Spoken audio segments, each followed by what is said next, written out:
This is a basic version of Amazing Grace that Dr. Onye laid on us today using bass line and melody only. I added a few extra notes, but the concept is learn the melody and the bass by themselves and then learn to weave it together. He gave us some variations and some things to do with the song once you do this. You can also work with F minor as well as F major. And he had us look at the melody in that key.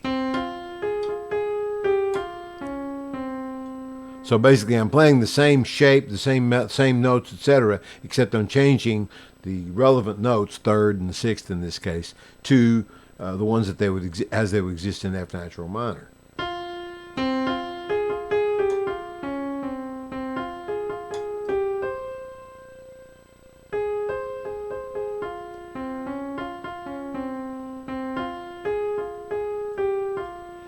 The way you can use that is you can start weaving it in certain places. One of the things that he did, using, right,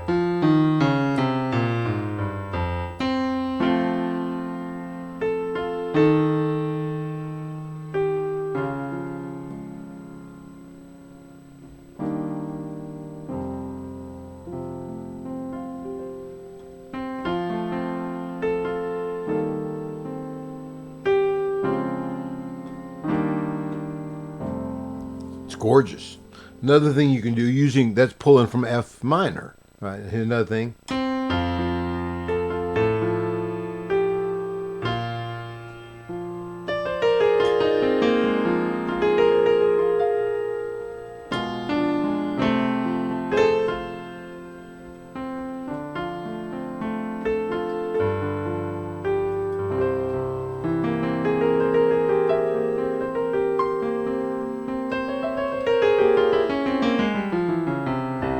That's also pulling from F minor.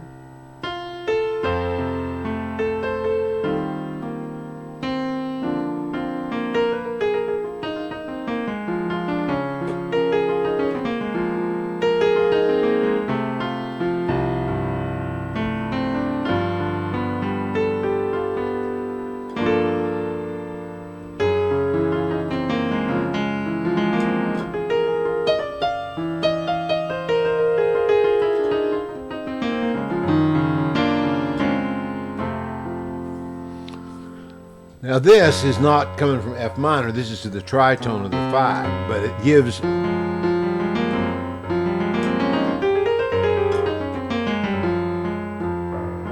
this clash is not as important as the overall sound of the scale.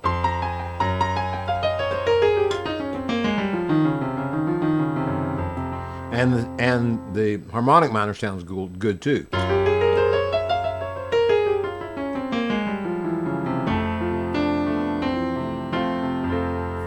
And the other thing that I wanted to share, he came up with an ending that was really just very special, very cool. So you're playing the song.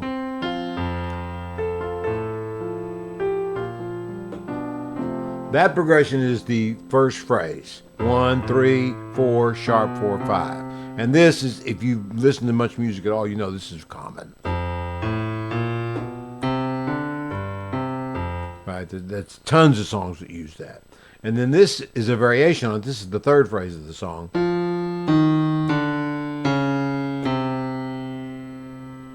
And this goes way back, Scott Joplin, etc.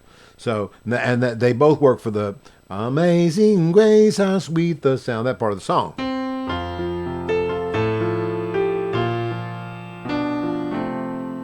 Right? I was, but now I am found. Right? You have to alter the melody a little bit to accommodate the B flat minor, but it's beautiful. Works very nicely. Now the melody, so that first one, this works best for the first phrase of the song, and this works best for the third phrase of the song. Now, the next thing that he did that I really loved and want to share with you is he said getting to the end of the song,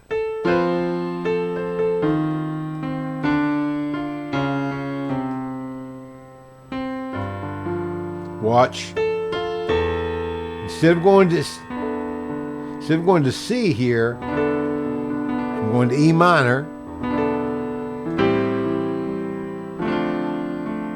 And now chromatically all the way down to the tonic. Now,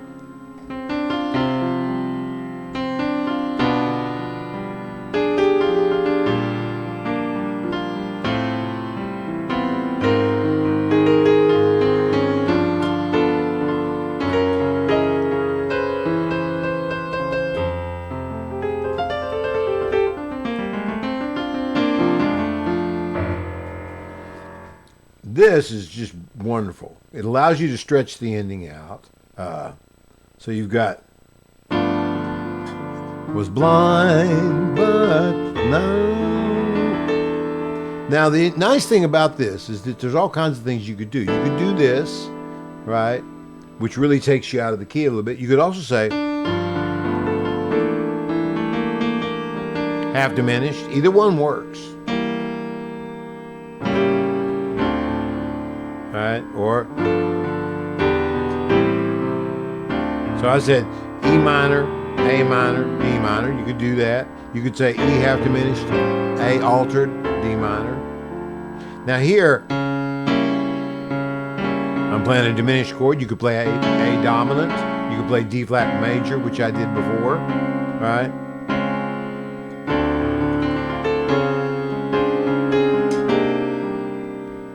Yeah, why not?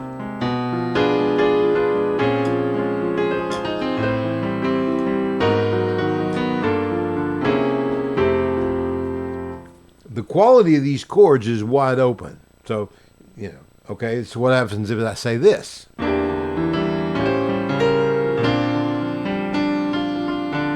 right, instead of doing, but do the D bass line, right? So you say, now instead of that, was blind.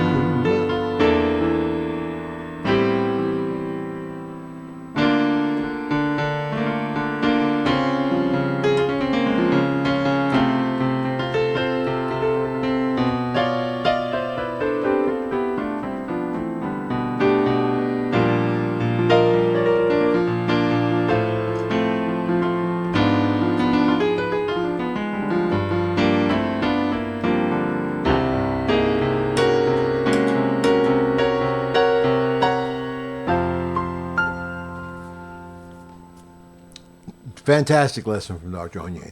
And a general lesson, I first learned from JP, who is one of the teachers in the GMTC program. I mean, I'd heard it from other people, but the way he demonstrated it really made an impact on me. If you're learning any song, learn the melody first and then learn a bass line. And start there. And stay there for a minute, because the more you think about that kind of thing,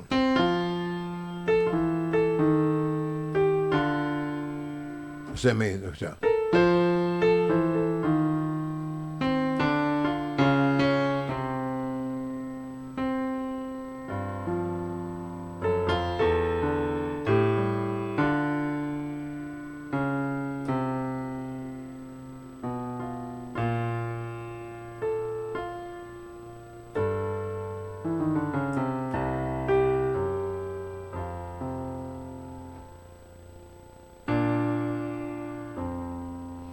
It works for everyone. It's basically, you're going right back to Bach and two-part inventions, really. And the nice thing is, because it's so open, it lets your ear imagine all kinds of possibilities that you might not think about if you don't play it that way. Happy practicing. I hope all of you get something out of this.